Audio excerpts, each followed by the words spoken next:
estos pensamientos. ¿Qué pasaba? Hasta en ese momento el salario era se entendía como parte de producir el plusvalor.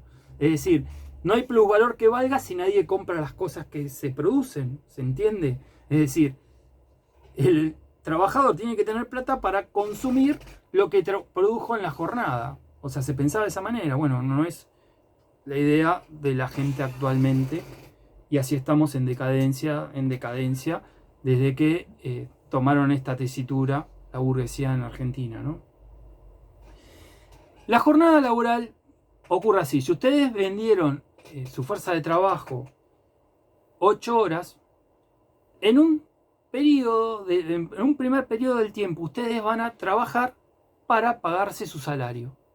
Es decir, no son un costo, son lo que posibilitan pagarse su salario. Porque si los pudieran reemplazar, los hubieran reemplazado. Eso es inseguro, ¿eh? No lo hacen de amor. O sea, si pueden poner un robot, tipo como hace Mr. Burns en un capítulo de Los Simpsons para reemplazar a Homero, o no me acuerdo a quién, pero le pone el cerebro de Homero, ¿no? Lo harían. O sea, no tienen ningún amor por nada. Esta gente es algo por ganar más del dinero, más dinero. Porque así funciona el mundo, el modo de producción capitalista, ¿no? O sea, así funciona. Ahora, una vez que uno terminó de pagarse su salario, ¿no? Por ejemplo, produjo suficientes sillas para pagar su salario, una fábrica de sillas, uno no se puede ir del trabajo. Es decir, uno se tiene que quedar trabajando. Esa jornada excedente de trabajo, ¿no? Digamos, es la que produce el plusvalor. ¿Por qué?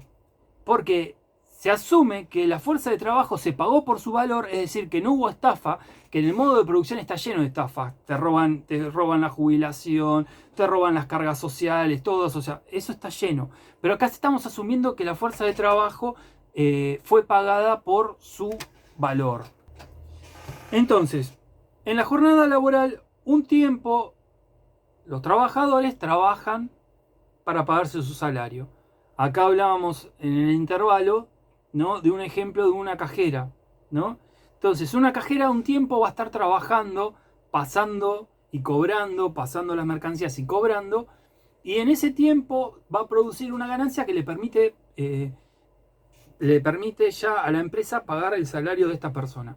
Pero uno no se puede ir después de ese momento. Uno vendió su fuerza de trabajo durante ciertas horas. Entonces, en la contradicción entre valor y valor de uso está la producción de plusvalor. Se paga la fuerza de trabajo por su valor, insisto, en el sistema capitalista, especialmente en Argentina, los defalcos, los robos están a la orden del día. Pero acá estamos pensando en su forma más pura, que todo se pagó por lo que vale, ¿no? Aún así, pagándose por lo que vale, se produce un excedente. Y esto obedece a que la mercancía tiene una doble condición, puesto en la fuerza de trabajo, ¿no? Ser valor y a la vez valor de uso, ¿no? Entonces, se vende por su valor, pero se consume por su valor de uso. Y en ese juego se resuelve la contradicción que no se podía observar o resolver de forma lógica, diciendo que yo compro barato y vendo caro, ¿no? Esto lo hablamos la anterior clase. Ahora, hay otras dimensiones que son importantes hablar en el modo de producción capitalista. Una es la que descubre Engels, que después Marx la va a desarrollar, que es la caída tendencial en la tasa de ganancias. Es decir, las crisis cíclicas que tiene el sistema capitalista, las crisis periódicas que tiene el sistema capitalista. ¿Qué quiere decir? Que hay una tendencia, ¿no? Es tendencial, no quiere decir que está determinado, a que la tasa de ganancia tienda a caer, ¿no? Esto es así, pensemos así. Yo viví en los 80, ¿no? Y tenía una gran idea, ¿no? Hacer canchas de pádel, ¿no?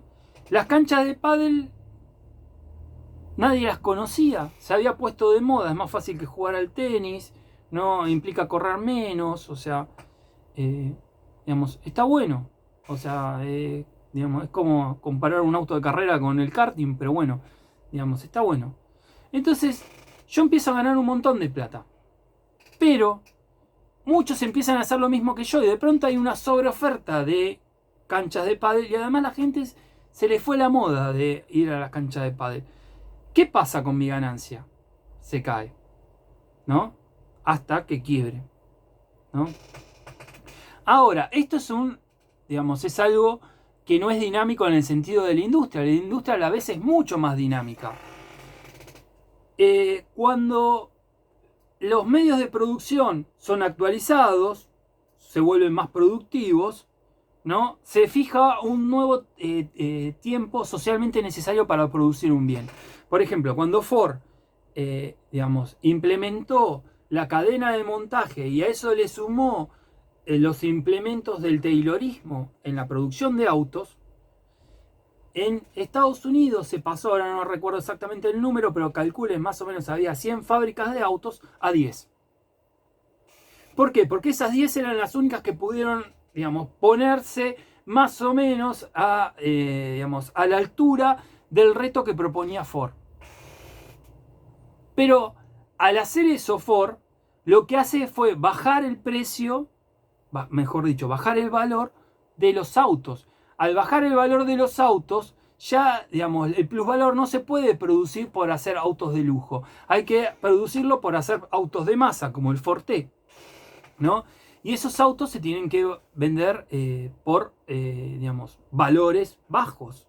Entonces uno tiene que ser muy eficiente para vendiendo, vendiendo a valores muy bajos, uno obtenga muchas ganancias, que es lo que logró Ford, ¿no? Pero ¿qué pasó? Esto es dinámico. Después vino General Motors y General Motors inventó la venta en cuotas, ¿no? E inventó el modelo por año. Es decir, la idea que los autos envejecen. El Ford T era un auto diseñado para durar mucho tiempo, ¿no? Y un Ford T 17 era lo mismo que un Ford T 20 y un Ford T 23. O sea, años estoy hablando. En cambio, General Motors inventó, ¿no? Que el Chevrolet 25 no era el mismo que el Chevrolet 26 y el Chevrolet 26 no era el mismo que el Chevrolet 27. ¿Qué pasa ahí? La gente con los autos le gusta presumir. Entonces, si vos tenés el 25, pero yo tengo el 27, ¿entendés? Vos sos pobre, yo estoy bien. O sea, yo tengo éxito profesional, vos andás con un auto viejo. ¿Se entiende cómo funciona la lógica de los autos? A esto le agregó vender por cuotas en tomar la unidad antigua como parte de pago, ¿no? Y le hizo un agujero así de grande a Ford que tuvo que cerrar la planta y lanzar el Ford A. No estuvo un año, no me acuerdo cuánto tiempo estuvo, pero estuvo un tiempo largo. Y Ford nunca más volvió a ser la primera empresa del mundo, como había sido. En algún momento producía alrededor del 60% de, ¿cómo se llama? Ahora voy a decir. Tenía casi el 60% del mercado mundial. Imagínense la bestialidad de lo que había hecho Ford. Pero General Motors después se transformó en la primera fábrica del mundo. Y después vino en los 70 Toyota, ¿no? Y los hizo temblar, el piso a las grandes de Detroit. Y así se van modificando los tiempos socialmente necesarios para producir y reproducir. El iPhone y los teléfonos celulares es así. O sea, es así, es lo que esto de General Motors, ¿no? Se llama obsolescencia percibida, ¿no? No es porque el auto se volviera viejo por sí mismo, porque lo usaste mucho, por ejemplo. Que además en el Ford T no era un problema, porque las piezas eran fácilmente intercambiables, o sea, era fácil de reparar, entonces no tenía ninguna razón para cambiarse. En General Motors era, pero tenés el 25, yo tengo el 27, ¿se entiende? O sea, es generar eso. Y además General Motors, me olvidaba de algo que más hizo. Vendía autos para la clase media, pero también vendía autos para la clase alta, ¿no? Entonces segmentaba, el Ford T solamente era para la clase media, ¿se entiende? O sea, el General Motors empezó a vender autos de lujo, que tienen otro diferencial al momento de, si ustedes tenían el Ford Falcon dejaba poquitas márgenes de ganancia y había que producir muchos para ganarlos, en Estados Unidos digo, ¿no? En pero enfrente tenían un Mercury, y el Mercury dejaba mucha ganancia. De hecho, hay una frase en Estados Unidos durante los años dorados de la industria automotriz que decía: auto chico, ganancia chica; auto grande, ganancia grande. Por eso que los norteamericanos fabricaban autos grandes. O sea, esos autos de los 50, esos autos de los 60 estaban pensados para hacer grandes ganancias. Entonces, esto produce una tendencia a la caída de ganancias. Porque esto es dinámico, todo el tiempo se va moviendo, hay competencia, hay modificaciones, ocurre la historia, ¿no? Entonces, ¿cómo se contrarresta esta tendencia a la caída de la tasa de ganancia, ¿no? Lo de que se te rompe es obsolescencia programada. O sea, es peor, ¿no? O sea, eso está programado para que lo tengas que cambiar, ¿no? Vean qué ridículo que es el sistema, ¿no? Porque, ¿por qué cambiar algo que funciona? ¿No? ¿Por qué exigirle a la naturaleza? Porque todo esto se produce con productos de la naturaleza, cuando nosotros no tenemos necesidad. Pero la necesidad es hacer del valor más valor. Entonces, esas son formas de explotar más y mejor los mercados. A eso se trata finalmente este tipo de cosas. Existen dos formas de aumentar el plusvalor para contrarrestar la tendencia a la caída de la tasa de ganancias. Una se llama plusvalor absoluto y la otra se llama plusvalor relativo. ¿Qué es el plusvalor absoluto? El que ustedes van a conocer más de primera mano siendo argentinos, ¿no? Es o bajar el salario nominalmente. Si ustedes ganaban 100, se los bajo a 90, o aumentar la jornada laboral. Si trabajaban 8 horas, trabajar 10 horas, ¿no? O las dos cosas. Es decir, básicamente lo que implica es afectar las condiciones del trabajo, flexibilizar lo que la apología del sistema dice flexibilizar, flexibilización laboral, es decir, explotar más y mejor a los trabajadores, ¿no? Sin cambiar la composición técnica, es decir, la productividad en la rama que estemos hablando. Por ejemplo, yo soy Ford, produzco autos, ¿no? En vez de digamos, invertir en capital, ¿no?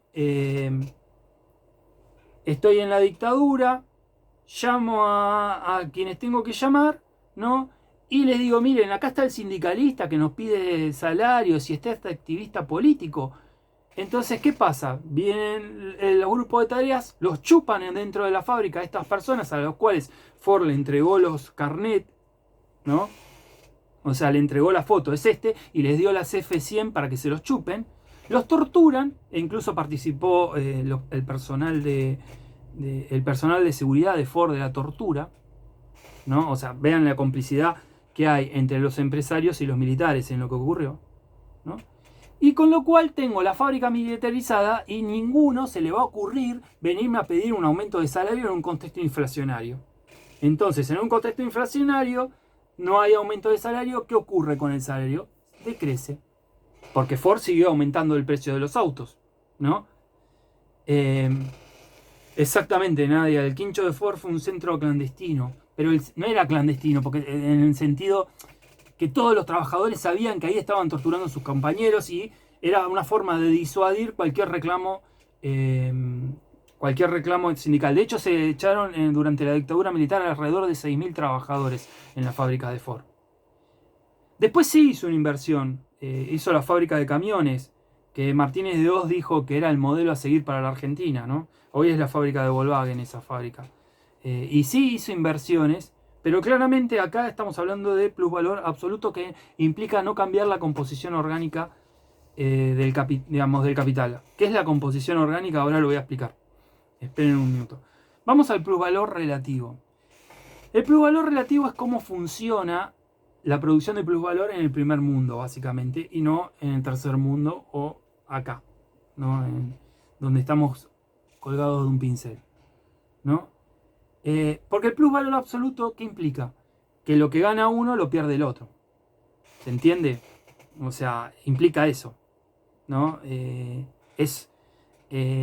Son servicios privatizados digamos, de luz, gas y demás, que tienen costos exorbitantes, tienen estructuras empresariales totalmente ineficientes y que uno como consumidor tiene que sostener a esos ineficientes. ¿Se entiende? O sea, lo que yo pierdo, lo que ustedes pierden cuando están pagando la luz, el agua y demás, el agua es una empresa estatal, pero básicamente funciona de una manera similar, lo gana la empresa. Ahí es una suma cero. Lo que gana uno lo pierde el otro. Pero el sistema capitalista no se trata de producir suma cero. Se trata de producir más valor del valor. Y tiene otras formas mucho más, digamos, sofisticadas de producir esto, que se llama plusvalor relativo. ¿Qué es el plusvalor relativo? Es aumentar la productividad de los medios de producción, ¿no? Es decir, con igual cantidad de trabajo, de fuerza de trabajo, producir más bienes. ¿Qué es lo que hizo Ford al implementar la cadena de montaje en su fábrica? ¿Se entiende? Digamos, ¿qué pasa? Si yo aumento la productividad de mis máquinas, ¿no? Con la misma dotación de personal, voy a producir más bienes. ¿Me entienden? ¿No? La otra forma de aumentar el plusvalor, ¿no? Es reducir el costo de la fuerza de trabajo. ¿Cómo se reduce el costo de la fuerza de trabajo?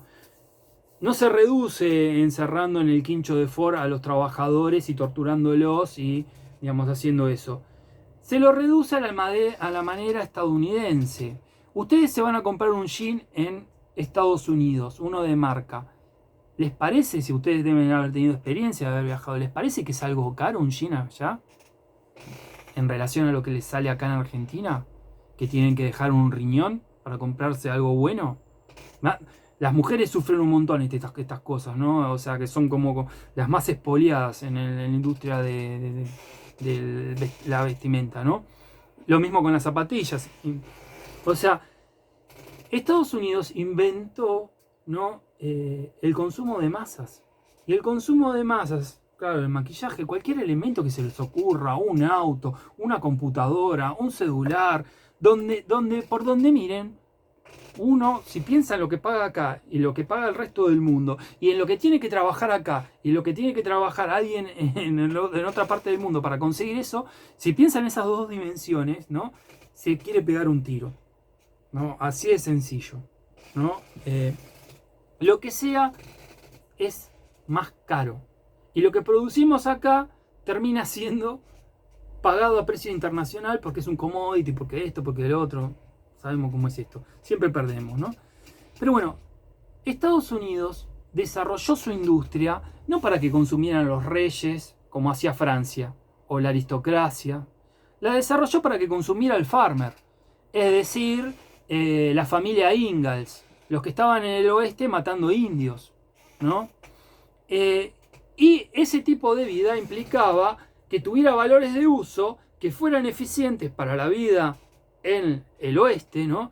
Y que fueran baratos, ¿no? Entonces Estados Unidos desarrolló la industria de las armas, desarrolló la idea del jean, ¿no? O sea, la idea de ciertos calzados, etcétera, etcétera. Todo eso está en relación a que son cosas que nosotros consumimos habitualmente, ¿no? Y si bajan esas cosas, ¿no? Está bajando el tiempo socialmente necesario, el valor, digo, de esas cosas, está bajando el tiempo socialmente necesario para producir la fuerza de trabajo. ¿Me entienden? Es decir, aumentar la productividad en las ramas de las industrias que ofrecen valores de uso a la clase obrera es una forma de aumentar el plusvalor relativo. ¿Me siguen? Esto lo intuyó, digamos, lo pergeñó sin querer David Ricardo. David Ricardo estaba enfrentado con los terratenientes. ¿Por qué? Porque los terratenientes no querían que se abriera el mercado de granos en Inglaterra. Y David Ricardo quería que se abriera el mercado de granos en Inglaterra. ¿Por qué quería eso? Porque él decía, el grano determina el precio del salario. Porque el salario en aquella época era igual a un pedazo de pan por día. Entonces, si el grano es muy caro, el pan es muy caro. ¿Qué hacemos? Importamos el grano de regiones que son más productivas que Inglaterra, ¿no? Y el costo de la mano de obra va a bajar. ¿Se entendió? Porque el pan, su precio va a bajar. O sea, en ese momento se trabajaba literalmente por el pan. Si el precio del pan baja, es más ganancia para el capitalista. Puede bajar el salario. ¿Se entiende? ¿Se entendió esto? O sea, cómo funciona el plusvalor relativo a nivel de reducir el costo de la fuerza de trabajo. Por supuesto que en países bananeros los liberales suelen pensar que el problema en Argentina es el costo de la fuerza de trabajo, esto y lo otro y más allá. No, o sea, vos no podés comparar China con Argentina porque China tiene una cantidad de máquinas y una eficiencia en sus máquinas que hacen, digamos, un universo de distancia entre la Argentina y, y China. Nos pueden reducir a la esclavitud si quieren, pero no van a lograr nunca ser productivos y competir con China, porque el problema de la competitividad en el sistema capitalista pasa por la tecnología que tenés, por lo competitivo que sos, por lo eficiente que sos. Justamente eso es lo más interesante del sistema capitalista, el desarrollo de las fuerzas sociales de producción. El tema es que ese desarrollo lo pone en contra de nosotros. O sea, pero como proceso es súper interesante y es algo que los socialismos reales no han sabido resolver efectivamente bien. Los socialismos reales han producido un aumento extraordinario de productividad en sus primeras décadas, pero después han tendido a estancarse. Y en un mundo que va variando constantemente, que es un mundo capitalista, esto lo lleva a la ruina, ¿no? O sea, para entender cómo funciona básicamente. Porque además evita algo, el conflicto. Porque si el individuo no se siente explotado, no va a romper las pelotas. Si logra mejorar un poco su vida, va a reducirse la conflictividad laboral.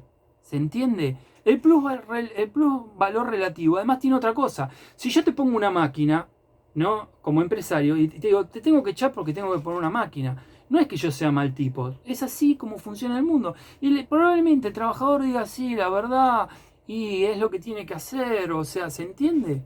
O sea, es la forma ideal de aumentar la tasa de ganancia o sostener la tasa de ganancia en el mundo capitalista, ¿no? Siempre y cuando uno reinvierta lo ganado, porque este es el punto del sistema capitalista. Uno gana para reinvertirlo y volver a ganar, no para comprarse un barco. ¿Se entiende? Eso es lo que hacía Ford, que andaba con un traje negro y, digamos, o sea, no hacía ostentación. ¿Se entiende? O sea, este tipo de sujeto empresario ha cambiado, ha desaparecido. O sea, casi no existe, ¿no? Pero ustedes pueden ir al Silicon Valley, que es donde más valor relativo producen y donde los trabajadores de ese lugar se reconocen por cualquier cosa menos por ser trabajador a sí mismo, no tienen conciencia de ser trabajador, pero sin embargo, digamos, venden su fuerza de trabajo, ¿no? En ese espacio ustedes van a encontrar que tienen videojuegos, que tienen máquinas para hacer ejercicios físicos, que se pueden ir a, digamos, que se pueden ir a nadar en algún momento, que tienen máquinas tipo McDonald's para servirse comida, para servirse helados. Dice, yo quiero ser explotado así, te lo firmo ya. O sea, démenlo, ¿no? Digamos, ahí, digamos, ocurre cualquier cosa menos tener la sensación de que uno está siendo explotado. Porque la explotación no pasa por lo que nosotros imaginamos como obviamente es explotación. La trata de mujeres en Argentina y en el mundo, ¿no? Que es una esclavitud. O los, ¿cómo se llama? los talleres clandestinos en el Bajo Flores, que todos sabemos que hay talleres clandestinos, pero nadie hace un carajo, o sea, digo, de los que tienen poder, la justicia, etcétera, etcétera, ¿no? O los niños esclavos produciendo en una factoría en el sudeste asiático o en la India, ¿no? Eso claramente, no queda ninguna duda que es explotación, ¿no? Pero hay otros espacios que la explotación es que se produce de quien está trabajando un excedente. Es decir, hay un grupo que no trabaja y otro que trabaja. A eso refiere la explotación básicamente. ¿Se entiende? Ahora, yendo a la tasa orgánica del capital, que es lo que varía fundamentalmente el plusvalor relativo, es capital variable sobre capital constante, ¿no? ¿Qué es capital variable? Es aquella parte, ¿no?, que tiene capacidad de variar en su valor, por eso lo de variable. ¿Qué es capital constante? Justamente el que transfiere de forma constante su valor. Dicho de otra forma, el capital variable es la fuerza de trabajo, ¿no? Y el capital constante son las maquinarias. Ahora, ¿qué pasa? ¿Cuál es la tendencia en el sistema capitalista? Cada vez más capital constante y menos capital variable.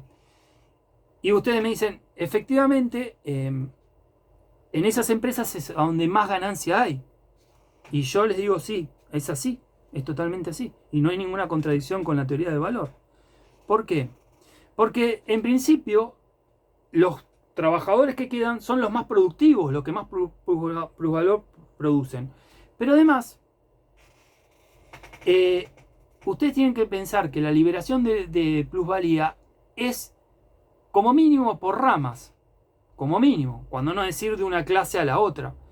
Con lo cual, una unidad ineficiente de capital, una empresa chica, una pyme, libera plusvalor, pero no se lo apropia en, digamos, la mayoría de ese porcentaje, esa unidad del capital. Se la apropia aquella que en su composición orgánica está por arriba que la de el pequeño, digamos, el pequeño productor o una pyme. ¿Se entiende? Es decir, la pyme que produce autopartes para Ford, ¿no?, libera plusvalor que Ford, por medio de la circulación, se apropia, ¿no?, al momento de vender, de instalar esa autoparte en el auto y vender el auto. ¿Se entiende? Entonces, el plusvalor absoluto no modifica esta tasa. No la modifica. El plusvalor absoluto es mantener el capital constante y afectar al capital variable. El plusvalor relativo lo que hace es que aumente la productividad, ¿no? Digamos, y al aumentar la productividad varía el tiempo socialmente necesario para producir y reproducir las mercancías, y entre esas mercancías está la fuerza de trabajo, ¿no?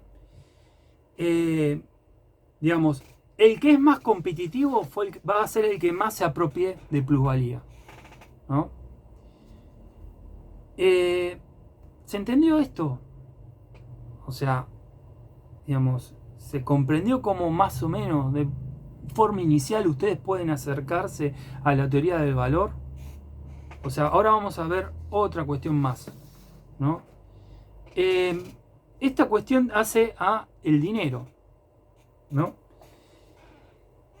A ver, uno puede pensar lógicamente un primer momento, lógicamente, no quiere decir que históricamente sea así, pero lógicamente uno puede pensar así: mercancía, mercancía, ¿no? O sea, yo produzco pan, ustedes producen carne, yo intercambio pan por carne y ustedes, o sea, hacen lo mismo conmigo, o sea, estamos intercambiando eso, ¿no? Pero en realidad es muy engorroso el trueque, porque cuánto de mi pan es igual a cuánto de su carne, ¿no? Cuánto de mi trabajo, que es el punto, aunque no se observa, pero es el punto básico, o sea que el productor no lo observa, por lo menos no lo observa de forma tan clara. ¿Cuánto del trabajo del panadero equivale al trabajo del frigorífico? ¿No? Entonces, para que esta forma, esta circulación de mercancías se acelere, socialmente se determinó a una mercancía como el patrón del valor de todo el resto de las mercancías. Vulgarmente la llamamos dinero. ¿Por qué esta mercancía, dinero, puede tener esa condición? ¿No? Porque antes fue una mercancía. Es decir, estamos hablando del oro. Si el oro llegó al mercado es porque alguien las trajo de la tierra, ¿no? Y lo puso en el mercado. Es decir, hubo una interacción entre el hombre y la naturaleza para extraer el oro, ¿no? El oro tiene cualidades que lo hacen particularmente apto para ser reserva de valor, que es una de las funciones del dinero, ¿no? Según la teoría estándar, ¿no? Que es que el oro no se corrompe. Además de que es muy fácil trabajarlo, o sea, es muy maleable, o sea, con 1 gramo de oro podemos, o sea, digamos, expandirlo digamos, a una superficie que no, digamos, que es impresionante, o sea, tiene muchas condiciones muy particulares. Ahora, esto puede ser la sal, puede ser cualquier cosa, pero básicamente la forma histórica es el oro, la plata, el cobre, etcétera, etcétera. Ahora, cuando el modo de producción capitalista se va acelerando, se complica andar con oro. Imagínense andar con bolsas de oro, ¿no? O sea, digamos, entonces los estados, ¿no? Dicen esto: yo me voy a quedar con el oro y les voy a dar un papel a ustedes, ¿no? Que es intercambiable por ese oro. Es decir, establecen una convertibilidad del oro por el papel moneda.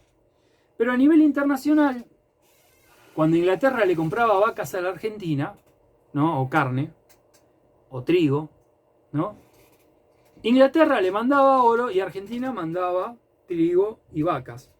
Y después Inglaterra mandaba trenes y Argentina mandaba el oro para allá de vuelta.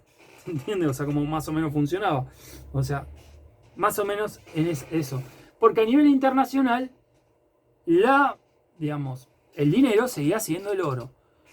¿Cuándo cambió esto? Después de la Segunda Guerra Mundial, que Estados Unidos, como potencia emergente y victoriosa de la guerra, ¿no? Que salió sin deuda, salió, de hecho, se termina de recuperar de la crisis del 30 en la Segunda Guerra Mundial, decide que le impone a Keynes y al equipo inglés que la moneda internacional va a ser el dólar. Entonces los ingleses negocian, bueno, pero de última tiene que tener una convertibilidad el dólar. Y el dólar va a ser convertible hasta el año 73-74 en oro. Hay una famosa película del 007 que